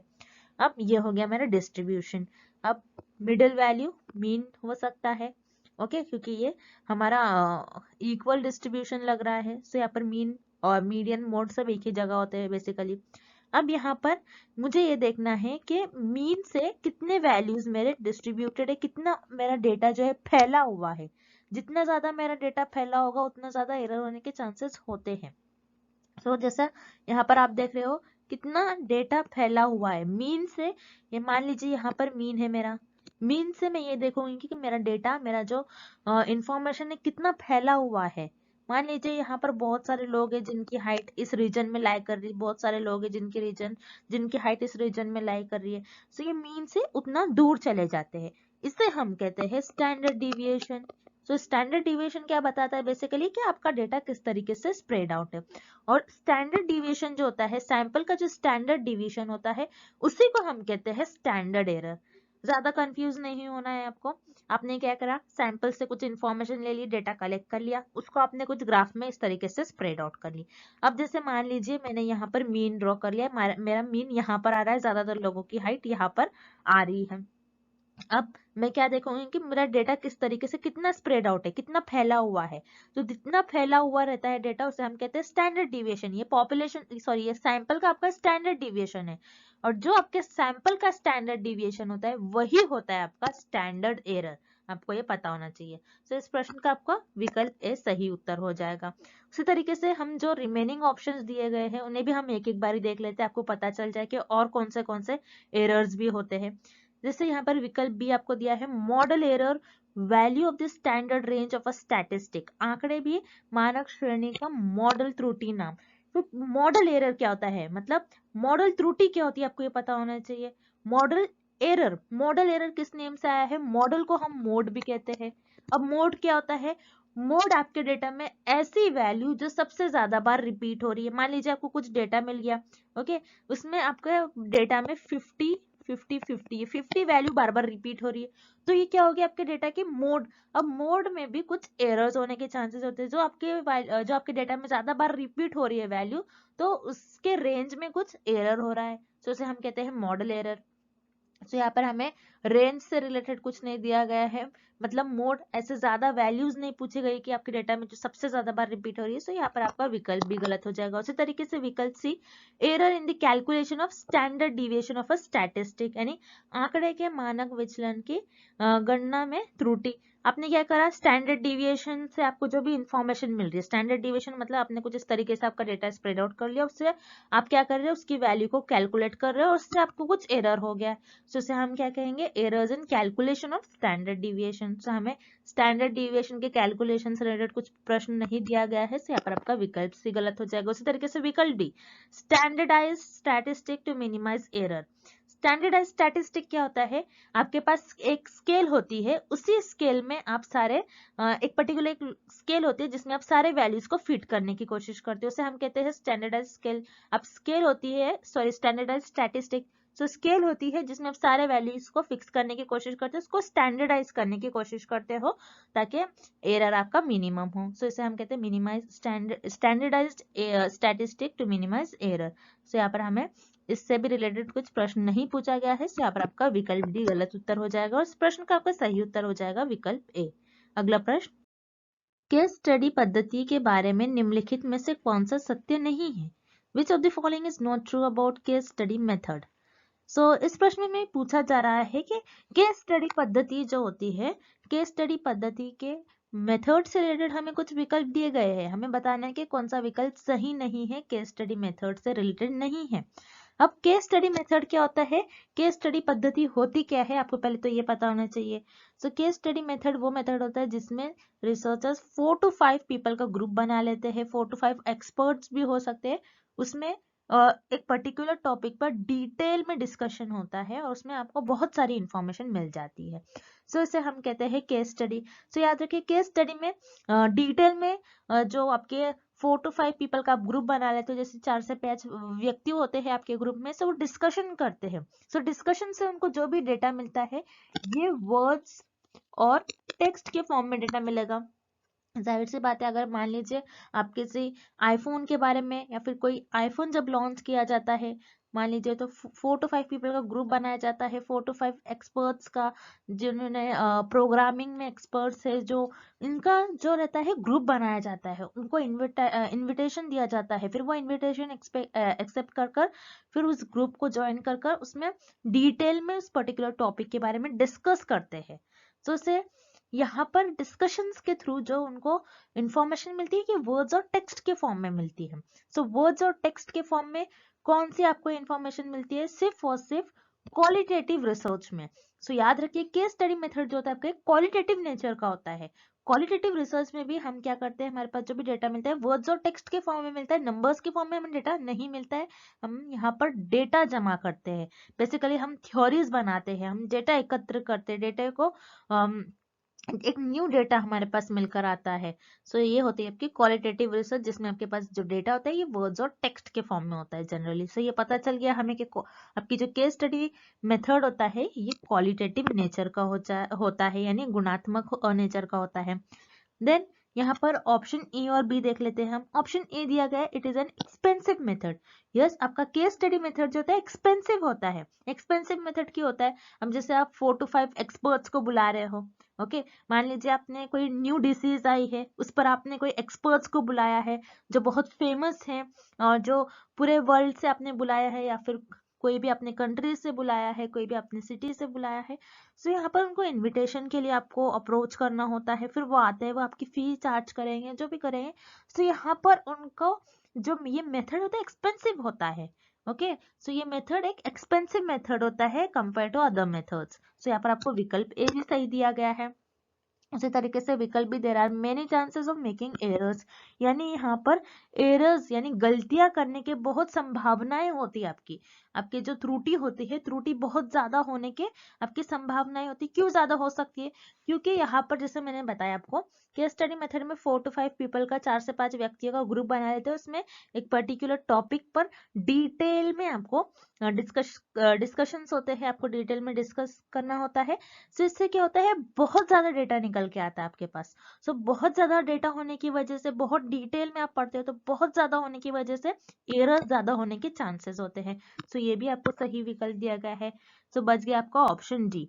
तो याद रखिएगा आपका जो केस स्टडी मेथड होता है ये क्वांटिटेटिव मेथड नहीं होता है, यानी आपका केस स्टडी पद्धति जो होती है ये मात्रात्मक प्रकृति नहीं होती है, ये आपकी गुणात्मक होती है, गुणात्मक नेचर की होती है, ना कि मात्रात्मक। मात्रात्मक नेचर क्या होता है? जिसमें आपके पास सिर्फ नंबर्स में इंफॉर्मेशन हो, ओके आप जिसमें स्टैटिस्टिकल मेथड ज्यादा यूज करो, मैथमेटिकल प्रिंसिपल्स आप यहाँ पर ज्यादा यूज करते हो।